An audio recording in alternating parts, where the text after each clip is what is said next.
So the way that we do that is rather than like using a knowledge base, right? If you know how RAG works, is like basically how to retrieve things semantically. We actually want us to retrieve this exact phrase like 100% of the time.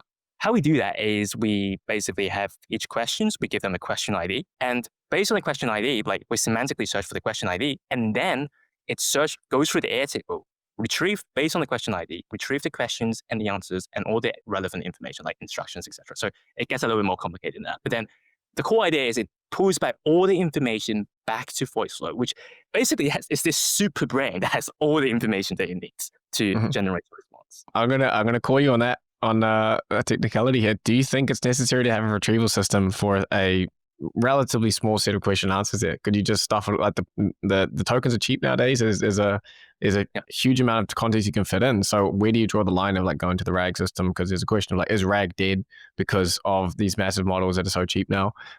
Is it a latency thing that you're trying to solve for? Like what is the difference here? I just think that there's a misconception that RAG means vector search, which is not true. Like okay, maybe I'm one of the dummies who needs that have that explained. Like what do you mean?